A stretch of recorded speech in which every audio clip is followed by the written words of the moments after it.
Bom lembrar que em agosto o governo federal enviou ao Congresso Nacional a proposta do orçamento para o ano de 2024 com a estimativa de um déficit zero nas contas públicas. E o presidente Lula recuou, afirmou que dificilmente essa meta será alcançada. Para tratar mais desse assunto, a gente conversa agora com o economista-chefe da Órama Investimentos, professor do IBMEC do Rio de Janeiro, Alexandre Espírito Santo. Tudo bem, professor? Como sempre, muito obrigado pela gentileza por atender a Jovem Pan. Como vai? Como vai, Tiago? Sempre um prazer estar aqui com a audiência da Jovem Pan. Muito obrigado. Bom, professor, quando o governo chegou a cogitar essa possibilidade de déficit zero, os economistas chegaram a apontar que isso ia ser muito difícil, porque a situação das contas públicas no Brasil, a gente sabe que não é uma situação confortável, além do mais com o aumento do gasto público, a não ser que haja aumento da carga tributária. Lembrando que o Congresso está nessa discussão já há alguns meses, pelo menos desde o começo do ano. Eu pergunto para o senhor, dizer que não teremos o déficit zero já era algo esperado e a sinalização que isso passa para o investidor? Exato, Tiago. Eu acho que esse é um ponto muito importante.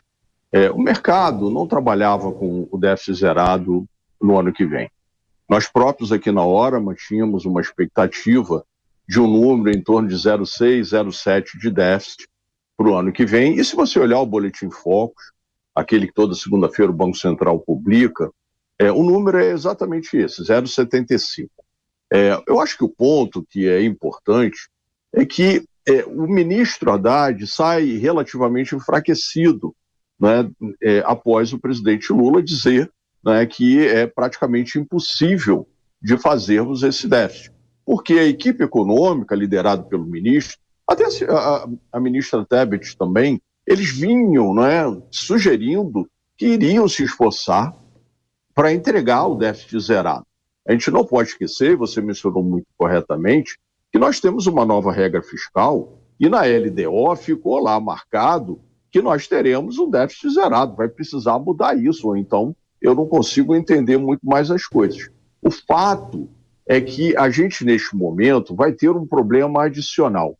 Porque à medida em que o presidente sugere, né, que nós não iremos conseguir entregar o déficit zero, o mercado vai começar a ficar ressabiado com um movimento que o Banco Central irá fazer.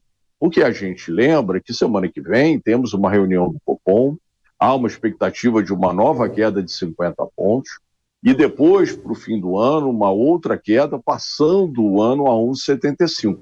Isso já está mais ou menos dado. O problema é como tudo agora será impactado no Copom do ano que vem.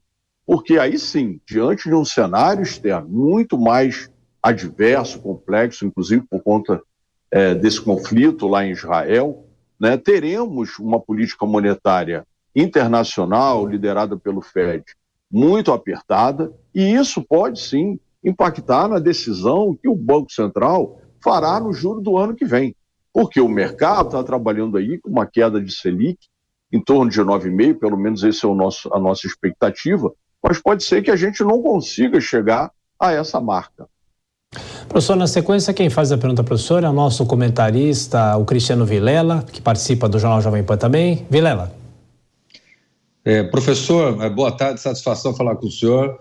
Professor, como o senhor vê o posicionamento do governo nesse sentido, no sentido de que o governo que passou alguns meses criticando a alta taxa de juros e agora adota uma política fiscal frouxa e reconhecendo o não cumprimento de suas metas de zerar o déficit, o que, ao que tudo indica, acabará implicando numa pressão inflacionária e talvez acabar implicando até numa necessidade de uma manutenção de uma taxa de juros mais alta. Como o senhor vê essa questão? Bom, Vilela, um prazer falar com você. Esse ponto é muito importante que você coloca.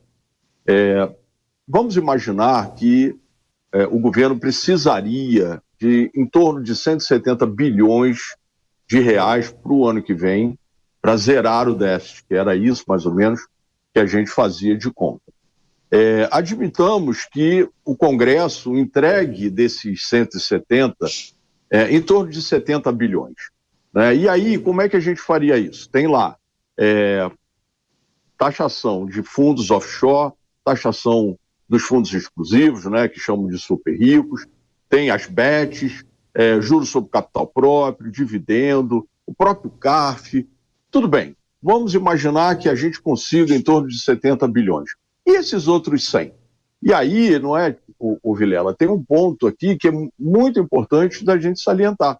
Porque pela nova regra fiscal, se você fizer algo acima de 0,25, isso transborda para 2025. E aí a gente vai precisar fazer contingenciamento. E como vai fazer contingenciamento se o presidente acaba de falar que ele vai gastar? Então começa a ficar incoerente e isso, evidentemente, impactará na decisão do nosso Banco Central. Agora, tem um aspecto aí, Vilela, que a gente precisa lembrar para aqueles que estão nos ouvindo e nos assistindo, né? O Banco Central, ele terá 2 novos diretores indicados pelo presidente agora no final de dezembro, que juntar-se-ão aos outros 2 que entraram ainda há pouco. Então teremos já metade dos diretores do Banco Central, a partir de agora, indicados pelo presidente Lula. E aí a gente começa, né? Sempre tem aquela interrogação, nossa, será que teremos pressão política, não teremos? Isso é muito importante, porque não pode haver um descasamento entre a política fiscal e a política monetária. Então, a política monetária, para ela ser mais frouxa, nós necessitamos de uma política fiscal, né, mais apertada. E aí que vem um questionamento que eu tenho feito. Com esse cenário externo pior, né, o próprio presidente Roberto Campos Neto, presidente do Banco Central, ele sugeriu essa semana, vamos precisar fazer dever de casa. Eu sou professor, eu falo sempre para os meus alunos, olha, quer fazer uma boa prova, ter um bom semestre, tem que fazer dever de casa. E aí, o que é fazer dever de casa? No nosso caso, evitar, né, e isso para mim me parece muito difícil, as exceções, porque elas começarão a vir. Essa semana nós teremos aí uma discussão no Congresso sobre subvenção de CMS, né? E aí começa, né, o tamanho do que vai se desidratar ou não. É uma situação bastante complexa. Professor, mais uma pergunta. Claro que a sua área é economia, mas a economia muitas vezes está ligada à política, ou quase sempre está ligada à política. Quando o presidente Lula acaba dando essa declaração, dizendo que o déficit não será zero no ano que vem, de uma certa maneira ele desautoriza o ministro da Fazenda para o mercado financeiro. A gente já falou um pouco na primeira resposta, mas para o mercado, até que ponto isso acaba desqualificando a figura do ministro da Fazenda, que é a referência para o mercado em relação às decisões que o governo toma? A sua pergunta é ótima, Tiago, porque você tem razão. O mercado financeiro, ele tem algumas referências, né, na área de economia, evidentemente. O ministro da Fazenda, o presidente do Banco Central e a ministra do Planejamento. O ministro Haddad, ele vem tendo um desempenho bastante positivo na leitura que o mercado tem feito. Ele tem se esforçado para mostrar a relevância de uma política fiscal, né, bastante responsável, tanto é que ele virou o farol, não é, aquilo que ele fala, e sua equipe, que tem sido bastante competente nas entregas.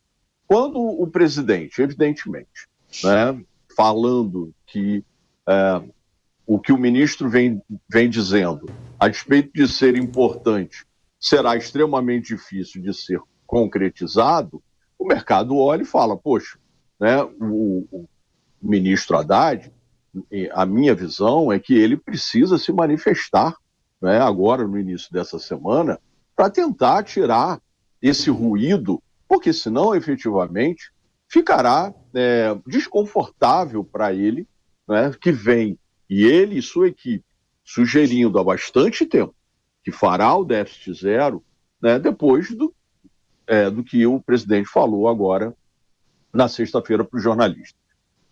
Professor, para a gente fechar nossa conversa, o Cristiano Vilela faz a última pergunta. Vilela. Professor, na mesma linha dessa última questão agora do Tiago, não dá a impressão para o mercado e para a sociedade como um todo de falta de planejamento, à medida que o governo bota no papel pouco tempo atrás, pouco tempo antes, a previsão de que terá um déficit zero no ano seguinte, encaminha isso para o Congresso Nacional e depois, sem mais nem menos, o presidente da República desdiz, não apenas o seu ministro, mas desdiz o que estava no papel, qual era o planejamento por parte do governo federal? O que o mercado sempre cobrou, né, é uma política fiscal responsável. A gente precisa lembrar que havia um critério, que era o teto dos gastos. Muito bem, esse governo que entrou, ele desgostava desse critério. Ok, respeitamos, e ele veio com uma nova regra. E é isso que eu mencionei ainda há pouco. Essa nova regra, Vilela, ela será questionada. Até porque, a meu juízo, né, depois dessa fala do presidente, você vai precisar fazer alguma coisa na LDO, porque senão as pessoas vão ficar se questionando. Não é? Se a LDO está dizendo que o déficit vai ser zerado e o presidente da República diz que isso não irá acontecer, economicamente já não faz muito sentido, politicamente será questionável. Então, você tem razão. Na verdade, o que o mercado hoje tem é uma baita de uma interrogação em relação ao que virá de fiscal. E aí eu queria só reforçar, Vilela, porque para mim esse ponto é muito importante. O cenário internacional, ele mudou muito fortemente nos últimos meses e semanas, especialmente agora por conta da guerra.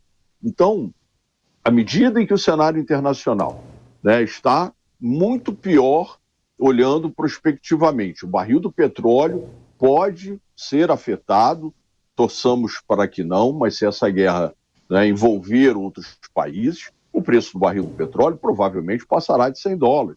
E isso afetará a inflação global, que já está elevada. Por isso, a política monetária ficará apertada por muito tempo, o FED manterá uma taxa de juros elevada por muito tempo, e isso tem implicações sobre todos os países, inclusive o Banco Central do Brasil tem limitações quando a política monetária dos Estados Unidos está muito apertada, como será o caso. Pelo menos essa é a minha expectativa. Professor Alexandre Espírito Santo, do IBMEC do Rio de Janeiro, da Orama Investimentos. Mais uma vez, professor, obrigado pela sua gentileza, um excelente fim de semana e fica aqui o convite para que o senhor volte sempre. Um abraço. Muito obrigado, é sempre um prazer, bom fim de semana a todos. Obrigado.